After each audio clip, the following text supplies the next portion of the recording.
on a disputed 44 hectares piece of land.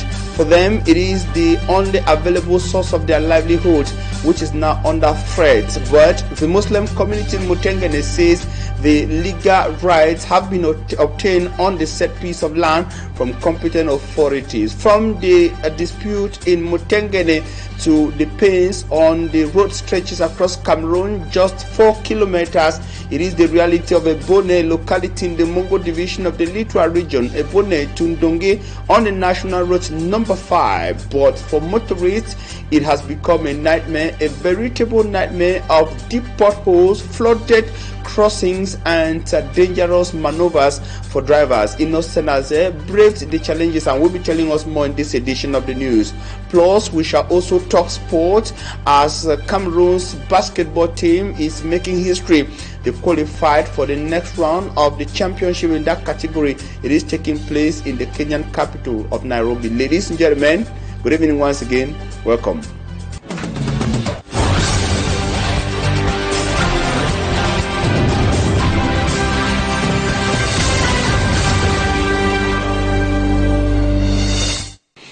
I'm Sean Sander, live from Douala, Cameroon's economic capital city. It is the largest city across Cameroon and it's a sub-region of the African continent.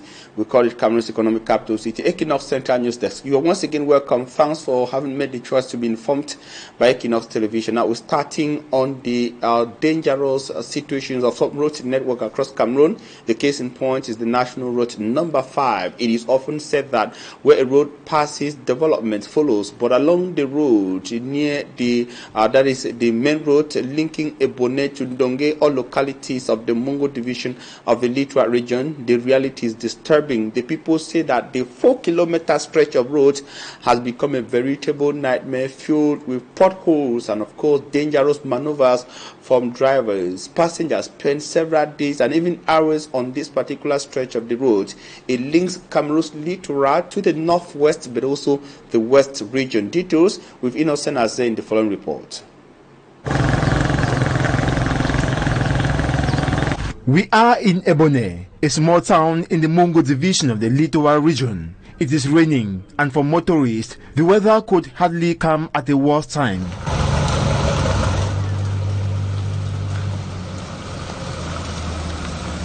Along the roads leading to Ebone High School, not far from the local public security post, this public transport bus sways dangerously from site to site.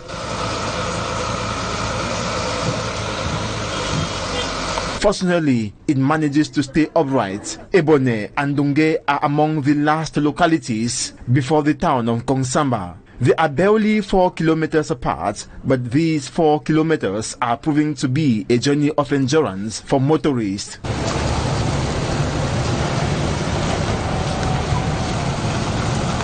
First comes a flat stretch of road riddled with potholes filled to the brim with rainwater. Here, every driver has to proceed with extreme caution, sometimes waiting for other vehicles to make their way through. Every meter feels like a struggle. It's a journey that has become extremely difficult. A journey from Kongsamba to Manjo, which used to take just 15 minutes, now takes up to 2 hours. Some sections are so badly degraded that they are frightening to navigate.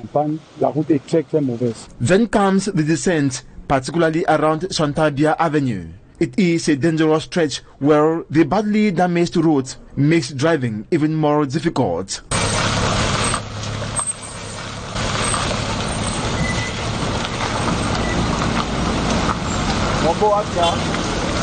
Barely 20 meters further, we meet Guy Berton. He is a driver and says his vehicle has suffered one breakdown after another while using this road. For him, the condition of the road is clearly to blame.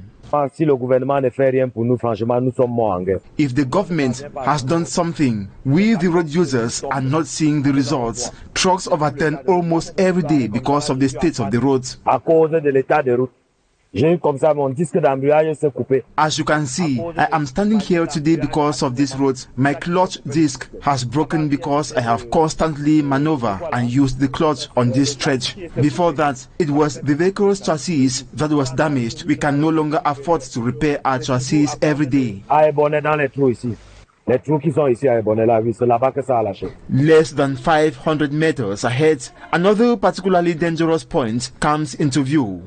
A swollen river, its waters raging after the heavy rains, curse across the area, posing yet another serious threat to road users.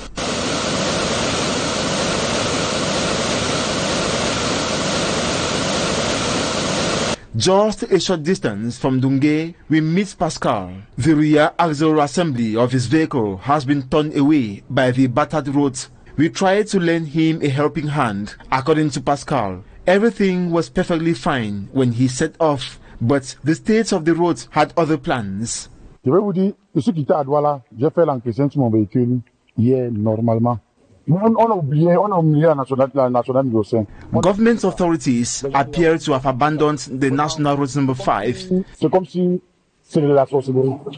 By the time we leave this stretch, we learned that Pascal had reportedly been forced to abandon his vehicle on the spot. Another casualty of this increasingly treacherous route between Ebonyi and Dungé, where motorists now face every kilometer with caution and uncertainty. It is often said that where a road goes, development passes, but along the main road linking the hospital roundabout in the city of Bamenda, that's in the northwest region of Cameroon, local residents say that the opposite is happening. Every time it rains, the area is engulfed by flood waters, affecting businesses but also raising fears of disease. We have details with Mbustela from our Northwest Regional Chieftain Bureau. It is often said that where a road passes, development follows, but around hospital roundabout in Bamenda, residents say the road is bringing an unwelcome consequence. Whenever it rains, water spills onto the road and surrounding businesses, which locals blame on drainage channels affected during road maintenance carried out ahead of Pope Leo XIV's visit to Bamenda. This is hospital roundabout. Since the Pope came, that's when they blocked the main culvert. There's a tunnel that is passing through this road that the opening is at roundabout down this way towards Metakwata. When the Pope wanted to come, so they just blocked the bunch company blocked the tunnel, so there's no passage. The water cannot more have a way to pass. Beyond the inconvenience, stagnant and dirty water is raising fears of waterborne diseases, especially among people living and working around the area. There's one bacteria that people call it locally, that red food. That's the thing that scares me more. This is for self-protection. If you don't wear the rainbow, you develop bacteria from this water because it carries dust from everywhere. For traders, every downpour means interruption to business as customers struggle to access shops and traders worry about damage to their goods. The way that start for 1 o'clock, now even to see, we're not able to sell even some of the food that every day we can and go house. And with the losses we're marketing them every day when we end up for. The inhabitants are now calling for the gutters to be cleared and the drainage system restored, saying development should make their lives easier, not leave them counting the cost every time it rains. Thank you, Mbustela from Bamenda in the northwest to the southwest region to say that workers of the Cameroon Development Corporation, the CDC in Mutengene of the Faku, are raising an alarm as palm trees are being felled on a disputed 44 hectares piece of land, which they consider as part of their only remaining source of livelihood, with the CDC already struggling with years of economic difficulties within the context of the armed conflict hitting the northwest and southwest regions of Cameroon. The people are crying out loud, and part of the people accused, the Muslim community in Mutengene, says it has obtained legal documents from competent authorities in order to gainfully develop and occupy the land. We have details with Rexafon from Boya. These are workers of the Cameroon Development Corporation in Mutengene who now have only their voices and the writings on their placards as their last hope as their only source of livelihood is being destroyed. They destroy our plantation. They are destroying our plantation, our only source of income. We were hoping we could work here and get at least our salary arrears, but now there is no hope. But now they fell and we've been out there hopeless. The CDC has for years faced serious economic challenges. Adding this to their woes, they say, is simply too much to bear. A place like Bota, Moniwe, where we can operate, we have to do the maximum. And when we face a situation like the one we are facing, where young palm trees in their prime production age are being felled, it is life-threatening. The Muslim community, which now lays claim to the approximately 44-hectare piece of land, says it has all the legal rights to own it, having followed the required legal procedures to acquire the property. We started it 5 years ago. We made the deal. The deal gave us forwarding letter to the senior division officer in Limbe. We went there, we meet him, and he organized site board commission to visit the site. And the site board visit the area, everybody signed, and the file go through. The CDC said there is a waiver that the injunction order from the presidency, they cannot surrender their land. So we went up to the presidency gave us a waiver. Wrote to the Minister of State Land that they should carry on our activities smoothly. Recently, the administrative court in Buea, while ruling on a case filed by the CDC against the Muslim community in Mutengenem, reportedly gave the Muslims the right to carry out their activities on the land. This is why the felling of palm trees is ongoing. We went there. The administrative court, the representative of the CDC, the legal officer is there, me, the chief of the Muslim community, and my lawyer and the CDC lawyer. So they start the ruling, and finally we won the ruling. The community says the land will be used to settle internally displaced persons as well as for the construction of a mosque and a Muslim hospital. For now, these workers are left wondering what tomorrow holds, while the Muslim community exercises what it says are its legal rights to occupy and use the land. And on to health, viral hepatitis continues to pose a major public health challenge to many Cameroonians with hepatitis B and C, putting millions at risk of long-term liver damages as health experts call for a greater awareness, prevention, and access to treatment.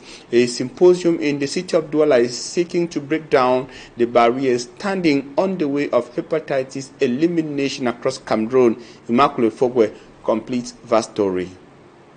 Viral hepatitis, particularly hepatitis B and C, remains a major public health concern in Cameroon. Hepatitis B affects 11.2% of the population, while hepatitis C affects 1.3%. Hepatitis is an inflammation of the liver, often caused by viral infections.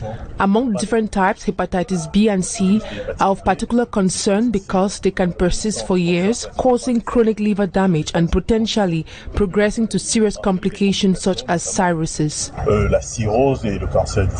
Viral hepatitis continues to pose a significant health challenge in Cameroon. Health specialists say the situation is also compounded by some patients turning to non-conventional medicines instead of seeking appropriate medical care. Every Cameroonian get access to test, to hepatitis test. And then after, those who are positive need to be going to specialized centers and being treated by specialists and being cured for this virus, for example, for hepatitis C. We no longer want people going outside the conventional health center facilities. In response to these challenges, health professionals and stakeholders gathered at the Lakantini Hospital in Douala for a symposium aimed at strengthening the fight against viral hepatitis. The meeting was held under the theme Breaking Down the Barriers. Several measures are being done to prevent and control hepatitis in Cameroon, while an effective vaccine medicine is available against hepatitis B. Other interventions focus on the prevention, early detection, and treatment of hepatitis C. Screening remains crucial for the entire population, but it is particularly important for pregnant women. When a pregnant woman tests positive, timely and appropriate care must be provided during pregnancy to reduce the risk of transmitting the virus to her baby. Vaccinating newborns at birth is also a key preventive measure, particularly against hepatitis B, helping to protect children from infection from the very beginning of life. And on to sport, unbeaten, unstoppable, and already through, Cameroon's volleyball lionesses are on fire at the African Nations Championship in Nairobi, that's in Kenya. Ghana at closed, Morocco tamed, and with Nigeria still to come, Cameroon is already in the quarterfinals of the competition. The details with Simat Njikangebro. Cameroon's national volleyball team is off to a flying start at the 2026 Women's African Nations Championship in Nairobi, Kenya. The volleyball lionesses have won their opening 2 matches in emphatic fashion, both in straight sets. In their opening game, Cameroon dominated Ghana, winning 3-0 with set scores of 25-16, 25-20 and 25-14. The Lionesses then marched on to claim another big victory, this time against Tunisia, again 3-0 with scores of 25-18, 25-17 and 25-23. With those 2 wins, and even before facing Nigeria, Cameroon has already secured its ticket to the quarterfinals of the tournament. Leading the charge is star opposite hitter Estelle Adiana, who has been in outstanding form. Cameroon is lodged in Pool C, where the stakes are high. The top finishers will qualify for the FIVP Volleyball World Cup and take a crucial step on the pathway to Olympic qualification. The Lionesses are roaring, and Kenya is taking notice. Thank you, Smart. Coming up is Talking Point. Ladies and gentlemen, stay with us.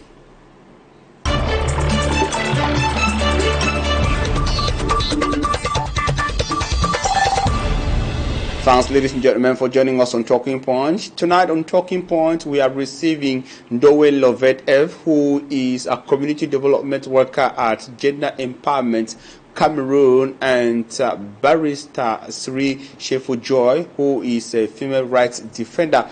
They are both joining us from Cameroon's political capital city, the city of Yaoundé. Good evening, lady and gentlemen, thank you for accepting to be part of Talking Points tonight. I will be starting with the lady. Barrister, you are a female rights defender and, of course, a female advocate. Let's get it from you clearly. Femicide is not just the murder of women. How does Cameroon's legal or social definition differ from global understanding of femicide? Hello, I'm Barrister Joy, and I'm a gender activist and the founder of the Jefferson Foundation. So globally, femicide is seen as the intentional killing of a woman. There has to be that element of gender. It has to be intentionally about the woman. Unfortunately, in Cameroon, we do not have gender-specific laws. We do not have laws that kind of streamline and bring down offenses towards women. They are more general. And so in this case, most cases of femicide will be treated as murder under sections 275 of the Penal Code, or intentional or maybe aggravated murder under sections 276 of the Penal Code. And that is just the unfortunate situation, because you're not going to have something that is specific to women. But again, if you truly want to seek redress, there are sections of the law that you can be able to use. You're going to just bring it under those sections. You might also use other articles like harm, intentional harm. You know, there are issues where there are aspects of the law that can cover your situation, but just find the right spots. Thank you, Barrister Joy, for the legal explanation. Of course, the details. It is important for our viewers to understand that we are discussing this at a time when femicide is disturbingly on the rise in Cameroon. But Barrister, I stay with you. Beyond the headlines, what are the deep-seated drivers, cultural norms, economic dependencies, impunities, or weak laws that some say are enforcing the growth of or the expansion of femicide in Cameroon, from your perspective?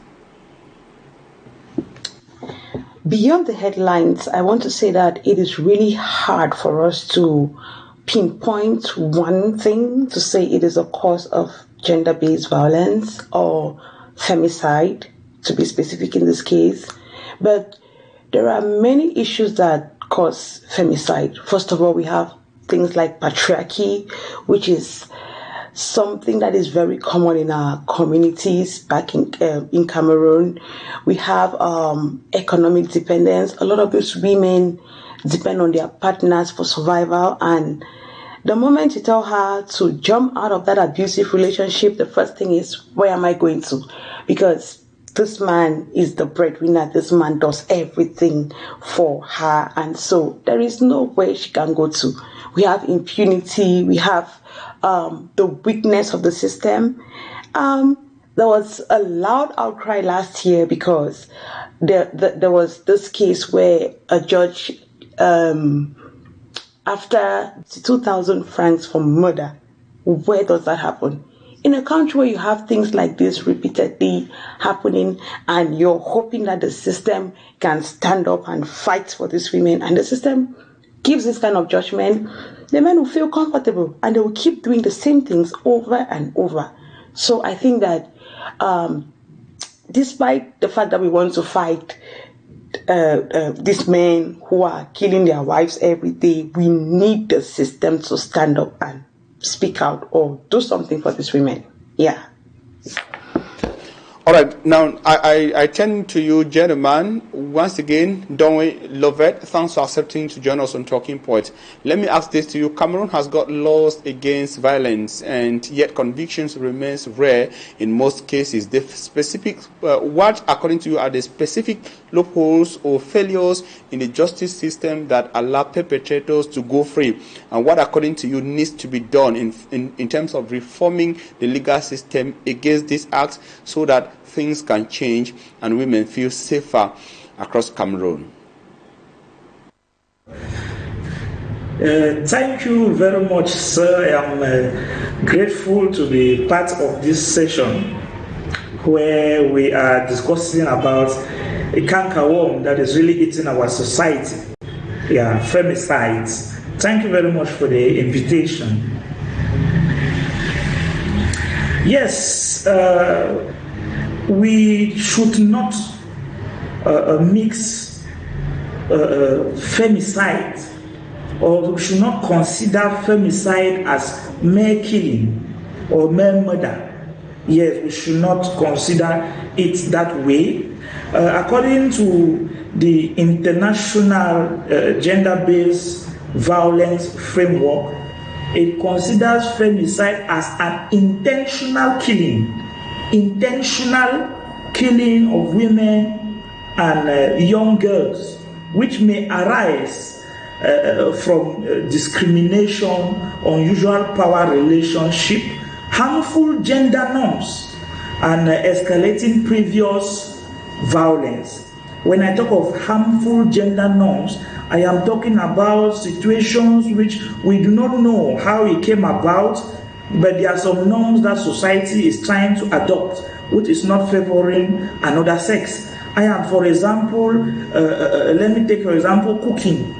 Back in our homes, it is expected that cooking must only be done by a woman or the girl child.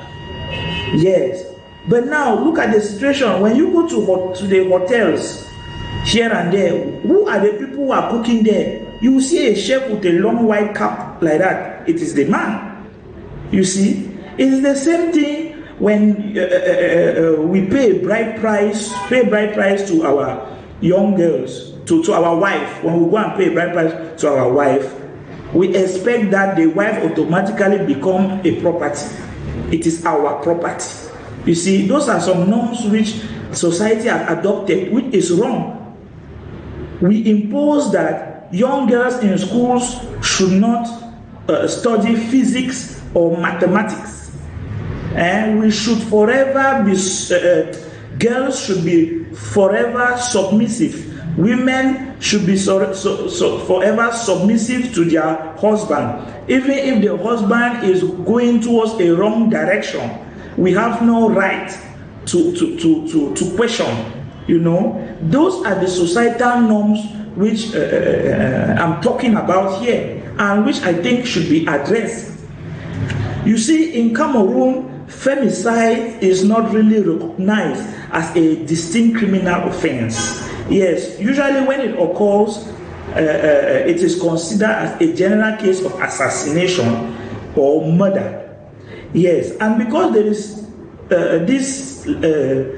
is no exact framework that states this, we are just happy that whether it is not yet existing or not, the penal code takes into consideration assassination, which means a perpetrator of femicide will be treated generally as someone who has assassinated.